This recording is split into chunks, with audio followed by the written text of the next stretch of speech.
idea of my talk is if you pursue what you love, your life becomes a holiday. And that's my mantra of life. When I was a 15-year-old, I happened to kind of look into a National Geographic magazine, a cover picture, and I fell in love with that picture. And I said, if at all, if I'm going to do something in my life, it's going to be associated with photography or wildlife. As luck would have it, 25 years later, National Geographic and Animal Planet makes a film on me on my going out and shooting the 4 great cats of India. The film is titled Great Cats of India, and I'm going to use that film to illustrate whatever I'm going to say.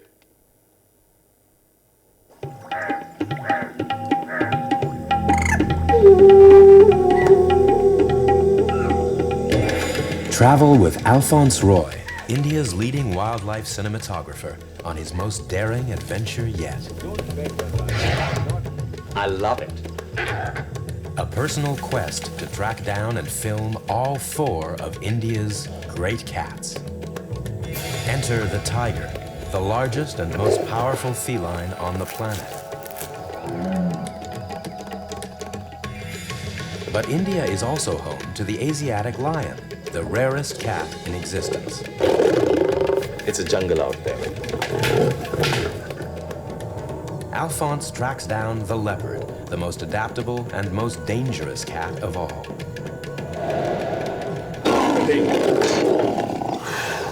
And finally, Alphonse will travel to the roof of the world in search of the snow leopard, a creature seen by so few that it walks in legends between myth and reality. Everything looks white. Nothing.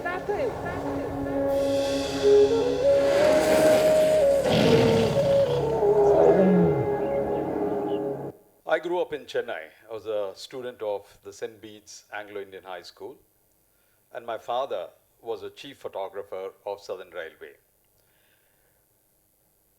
Because he was working in the railways, he had the privilege of a free railway pass in first class, and we could travel wherever we wanted. And he had a great interest in wildlife.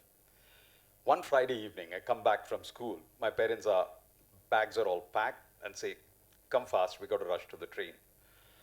So I wonder which train are we catching, where are we heading to? And so then my father said, we're going down to Calcutta because the tigress in the Calcutta Zoo has a litter of 3 cubs and they're just 3 months old. And you can't see such a 3-month-old cub in the wild, so we're heading down there. It was a week-long journey to go there, look at the tiger, and come back. That's the kind of childhood I had. So I got involved into photography quite early in my childhood. As I came down in school, I didn't do that well in school. When I was in 6th standard, I failed. So they put me again into serious coaching and all this kind of stuff. And I sat in the classroom, and there was a sparrow nesting outside. So in my maths class, I was sitting down and taking notes of how many times the mother is feeding the young one and what it is feeding. The maths teacher came, we all used to have something called a diary, which is taken to the parents. He wrote, not concentrating in the class, daydreaming. I had to go get a signature of that from my parents. I didn't have the guts to do it, so I didn't get it signed. Come back the next day, again I'm checked, sent to the principal. The principal looks at it and says, you didn't get it signed, by tomorrow you got to get it. So I said, somehow they'll forget. I go back, I come back again. The principal catches me and says, go home, bring your parents. That's how my schooling happened, and I moved on and somehow finally finished Andhra matriculation, and then got into the film school, and then got into cinematography. The first film that I did on tigers was in Bandhavgarh in Madhya Pradesh. Not many films have been done on tigers, and so I said that I need to kind of work on this. And there was a friend of mine who was helping me. Parallelly, there was this famous British company which was ready to kind of fund us on the project. So they said, are you sure to get the footage? I said, I'm very sure. And we went in, we started working. And there was a Mahout called Kuttappan. He became a good friend of mine. So hop into his elephant, and we used to go in search of the tigress, a popular tigress, who later on came on the cover of National Geographic. Her name is Sita. So every day we used to go for Sita, look for her pug marks, see where she's gone to drink water, nearly kind of 250 days in a year. And every time we ended up, we saw the tiger. She used to look at the elephant, run away. I used to get a fleeting glance of 5 seconds, 15 seconds. By the time I could focus, the tiger is gone. End of the first year, I go back, I get a call from my British company, and they say, how are we doing with the tigers? So I said, it looks positive, but I've got only 1 minute of film footage on the tiger. So the guy who was there said, are you optimistic? If you're optimistic, we'll give it another try. So I said, yes, let's give it a try. I was damn happy my funding was back again, went in again the second year, and this time I said, somehow I got to get it. As luck would have it, the tiger started understanding the elephant. The fear of the elephant started dropping, and it was hanging on even if the elephant was there. Started filming from the elephant, but the elephant shakes a lot. It looks at a green at one point, it'll put the trunk out and stretch it out. If it gets heated up, it has to radiate heat with its ears. So it was all the time shaking. Whatever shots I got were all shaky. I needed to find a solution. Finally, we found a solution when the tigress was looking away. Get down from the elephant, from the back of it, near the tail, holding the rope, come down, go sit under the elephant's 4 legs. The mouth was so scared that I would get killed by a tiger. So he used to say, always make sure that you go and sit under the legs. So I said, fine, I'll go and sit there. And we started getting some usable footage. But not every time we were lucky. Post-monsoon, when the whole forest was kind of filled up, the undergrowth had grown up, the grass had grown up, I couldn't shoot anything from under the elephant. So then we said, we saw a monkey, and it was very comfortably having a very good view sitting on the trees. So we used to start looking, and inspired by the monkey, look at tree branches and go climb on the tree branch, sit and film from there. We were lucky 20% of the time. The rest of the time, the foliage used to block us. Then we said, okay, this is not working. All the friends sat together and said, we need to develop something which is independent of the elephant, which will support the cameraman and the camera. And then we arrived at this. Elephants have one drawback. They fidget. And so to get a steady 360-degree view of the jungle, I have my 14-foot tripod. We found the kill. It's now a waiting game. A sambar deer a few days old, but tigers like their meat a little ripe.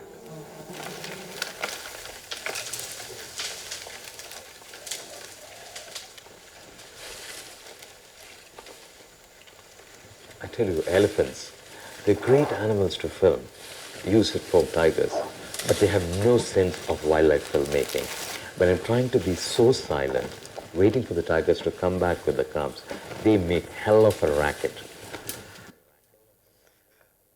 That's the truth. And that film finally got completed after 4.5 years. A 53-minute film after 4.5 years. I was honestly lucky. It took so much time because I got to understand the forest, understand the animal, and so much I learned from nature. And in the process of 4.5 years, I went and proposed to my wife, Radha, and we got married. Everything is over, and she said, initially we were saying that, let me wait for this film to get over before we get married. She said, I'll turn very old, so let's get married and let your film continue on. So we got married, and we went for a honeymoon to Thekadi in South India in Kerala. It's called the Periyar Tiger Reserve. So I go down to this reserve, and there is this guest house, which is in the middle of the forest, deep inside. It's called the Tanikudi guest house, which is surrounded by a trench because it's surrounded by elephants. So elephants shouldn't come at night and break the guest house. So we have this trench. We use a small wooden bridge. Once we go inside, we'll remove the bridge. So we stayed there. I had my regular tracker who used to come with me, Vijayan, carried provisions, settled down there. And the next morning I get up and I told Vijayan, today I don't need you. I'm going to take my lady, go out, show her the forest. Went out, a lucky, lovely morning. We saw a big herd of wild gore, what we call bison. And 62 animals, it was a great sighting. Then we moved across in another half an hour. We saw a herd of 48 elephants which are crossing the lake, completely dust-covered brown elephant on the other side of the lake. They get into the water. When they get out on this side, They are pitch black, clean. She looked at all that stuff. She was so happy. By 10:30, I said, okay, let's go back. It's time to go back and eat something. As we were coming back, my wife touched my back and said, there's something like an ant hill, but it is moving. I just turned, looked at it, and I was in so much excitement. I just shouted out, it's a tiger. The minute I said it's a tiger, the tiger woke up. It was a sleeping tiger. It woke up, yawned, looked at me, gave a dirty look, and said, you disturbed my sleep. And then it just walked away. I felt completely exhilarated. I felt like Jim Corbett. It's only in Corbett stories you hear he walks down and sees tiger. It's never happened to me after that. And so happy we came back. I impressed my woman completely, a macho man, Came back home, and that got over. And so that film and everything finally taught me that patience is a necessary virtue to become a wildlife cameraman. One of the common questions I keep getting asked is, it's not, okay, aren't you scared of? Aren't you scared of the tigers? Aren't you scared of the elephants? Aren't you scared of snakes? My standard thing is I keep wondering, am I scared? I was never scared. And I kept wondering, why am I not scared? Am I doing something mistake? Am I going to get killed by an animal someday? So I said, let me analyze. But in order to put out an anecdote, I'll just play you a footage of what happened to me in Gujarat, Gir forest, Sasan Gir, where we have the Asiatic lions, the only place where you find Asiatic lions of the world. During mating, lions are at their least predictable and most dangerous. Alphonse is in at the deep end.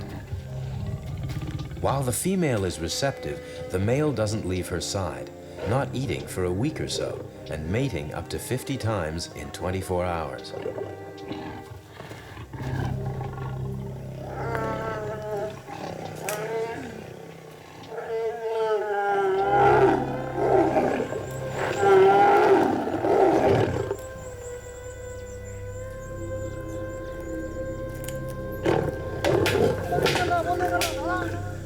Luckily, Alphonse has an experienced forest guard at hand, able to drive the lion away with a stick. They have nothing else for their personal protection. As you've seen, there's nothing, I don't flinch also. I was only completely so lost in my work, filming, I have no idea about what is happening. I in fact felt bad that why did they chase the lion away? I'd have got a bit more of the footage. There was another, but it took me a long time to realize about, what I play on is the psychology of the animal. And it's the way you look at it. You look at the animal as dangerous, then you're scared of it. I don't look at it as a dangerous at all. There's one thing which my father taught me when I was young, is when you go to the forest and when you photograph the animal, through your eyes, just look at the animal and tell it, hey, I'm your friend, I'm here only to photograph you. I'm not here to harm you. And if I like an animal, I say it through my eyes 100 times, how beautiful you are. There are some tigresses in Bandhavgarh like Sita and her daughter Bachi. They used to be so beautiful that I used to have problem once I composed them on a close-up to cut the camera. I've ran so much film. There used to be notes all the time coming back from the editor. Enough of your close-ups, we have enough of it, don't waste any more film. But they look so beautiful. That's kind of made a major difference. There's another incident that happened. There was a Hollywood company which wanted to shoot a feature film of a true story that happened in Central African Republic. And so they went around and checked with National Geographic. We need a cinematographer who will help us with this because the script demanded getting shots of gorilla and an elephant charging. So they came and picked me up, went over. And in Central African Republic, I'm working, gone through the script. Shooting people was easy. It was a film titled Oka Ameriki. And how do I get this elephant to charge? So I told them, look, we have a lot of domesticated elephants in India, the Asiatic elephants, but none of them are trained to charge. An African elephant, you don't have so many of them trained. And there's only one elephant, and that's in Kenya. And I said, please talk to them on the phone and check up whether that can charge. They said, no, because nobody trains an elephant to charge. And even if you train it, it'll not look natural and real. So finally we said, okay, give me a week's time. So I picked up a Bayaka tribesman, as my tracker and started going around the forest nearby. This is a place called Zangabai. And as I went around, by 6th or the 7th day, my tracker said, I've got a stomach upset, I'm going into the bushes. I said, go ahead, I'll wait by the water. In 5 minutes' time, he comes running with his trousers down, and 10 feet behind him is this male elephant. I was ecstatic with joy. I said, what I was looking for, I have found it. The tracker was not happy at all. He said, what the hell, man? I might have got killed and you're not bothered. So I said, no, this is what we came looking for. And good that you went to the bush, we found it. So we said, okay, we'll spend the next 4 days sitting and studying where he comes, what he does. The next 4 days we saw he was regularly coming down. He had a favorite spot to drink water. And we said, okay, fine, let's drink water there. And we'll put our cameras there, set up everything. The American team got scared and said, if you're going there to shoot a wild elephant, I need to keep a medical team nearby. And so they put a medical team and an ambulance at 500 meters away from where I'm going to film. I had an American assistant who came along with me and stood by the camera and said, don't you have a hide? I said, I can't put a hide. If I put a hide, the animal will not come and charge because it's an unknown object. So I can't put it, I won't get my shot. He said, I'm sorry, my American insurance does not cover me, so I'm off the game. You and the African shoot it. So we said, cool. So we stood there. As we had planned, the elephant came. My tracker went out of my frame, provoked it. The elephant came charging. It came up to 10 feet. And another 1 feet, the trunk could have reached me or the camera and pulled it out. I stood there unflinching. It saw everything and said, this must be one weird character, not getting scared of me. Splashed water on me, hit the water on the ground, went back. As it started running, there was a female elephant and a calf which was there. That started running. So these are the photographs which was clicked by the doctor. Sorry. That's my American assistant. We're waiting for that particular elephant to come down. After he left, this is the tusker. He's there, then he turns and comes to his favorite place to drink water. Yeah. Then my tracker goes by the side of the left and provocates him. This is his final charge in saying, hell with you. This is the female elephant running off.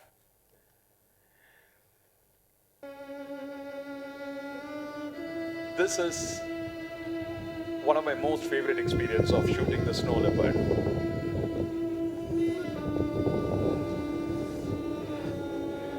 And there it sat, every wildlife cameraman's El Dorado. Below it, the half-eaten kill it would not abandon. 150 pounds of mystery finally revealed in its beautiful marble coat and magnificent tail.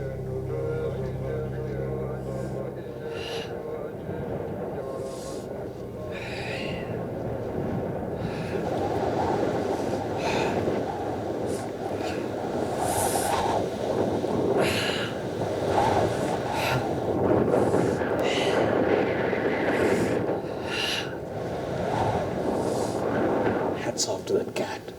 He's sleeping there in this windy condition, and he seems to be sleeping comfortable.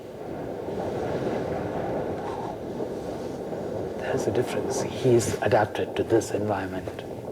I'm not.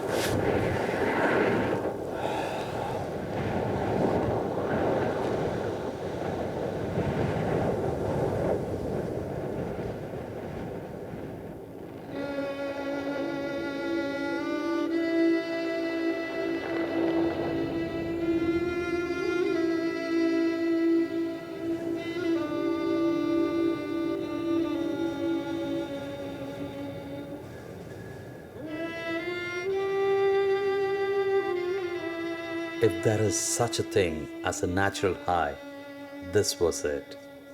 I felt literally on top of the world.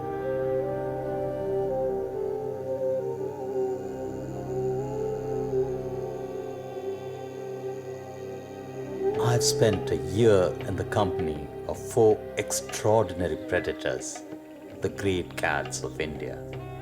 That evolution has taken millions of years to perfect and place at the summit of their different worlds. Worlds that I've been lucky enough to briefly glimpse.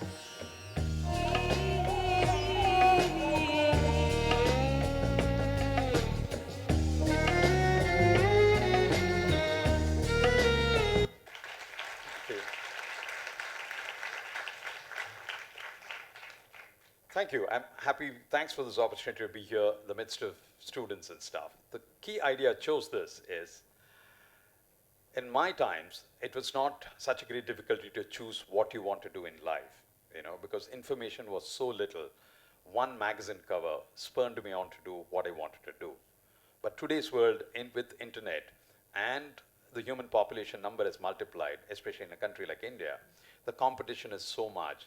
So the parents who are guiding children, if you take up this, the returns are better, you could settle here, you could do that. Whereas the kid hears about so many other things, and internet talks about so many other stuffs, and added to it, you have guys like me coming down and telling you what needs to be done. All the more, most of the kids are confused about what to choose in your life. The key thing I recommend is, if you pursue what you love, it could be anything, your life will be a holiday. Thanks.